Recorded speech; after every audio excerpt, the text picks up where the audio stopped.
Mr. Gavaskar, thanks so much once again for joining us, sir. Before we talk about the specifics of what happened on day 4, I want to ask a larger question.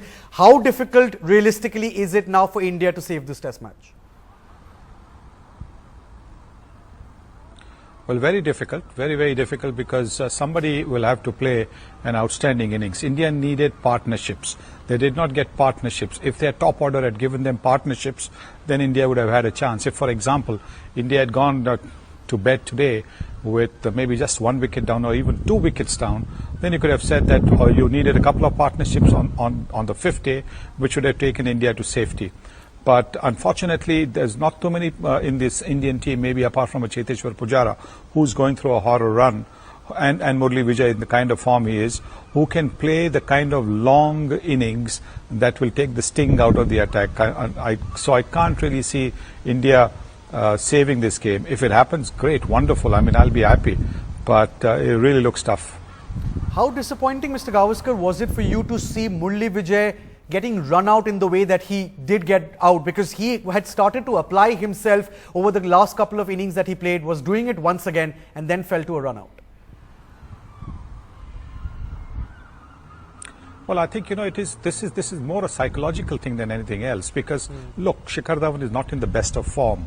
He got an awkward delivery with cocked up, and I think at that stage, when the ball is somewhere, you think is away from the fielder, your first reaction is to go for a run so that you can maybe go to the non-striker's end.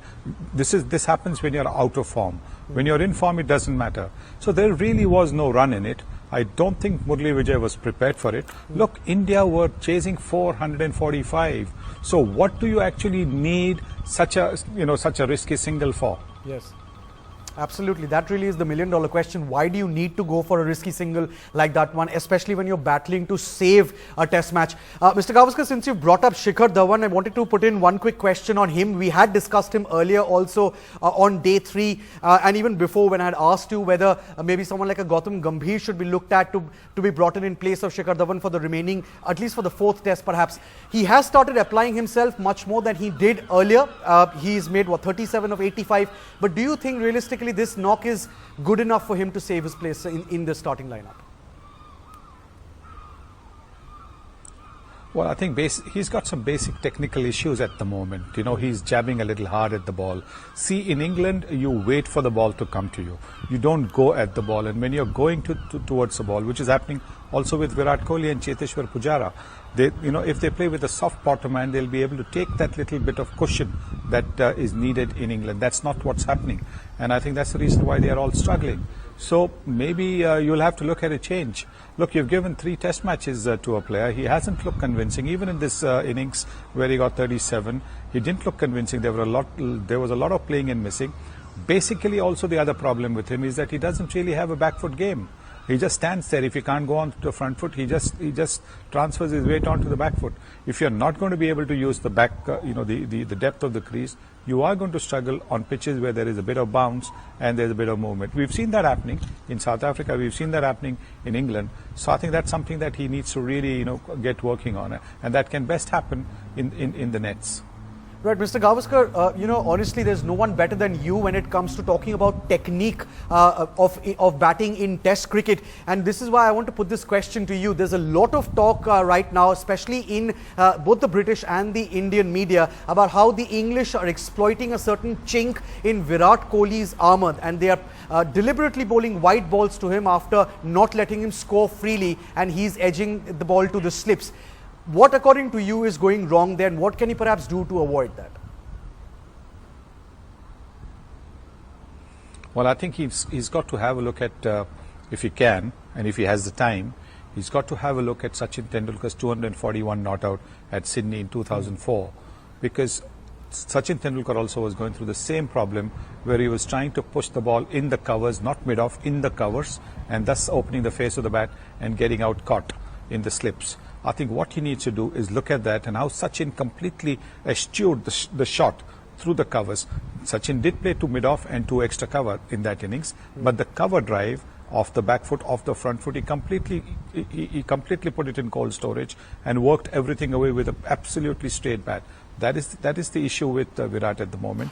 He is opening the face of the bat. He is with that back and across movement, playing at deliveries way outside the off stump.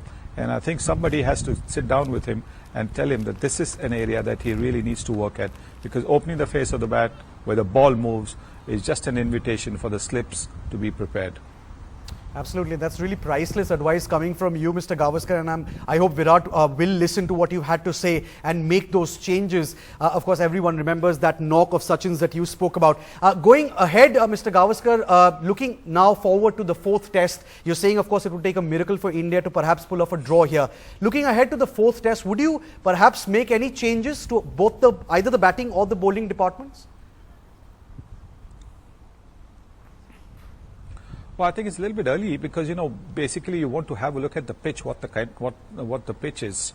And I would, you know, even go to the extent of organizing a 2-day game for the Indian team.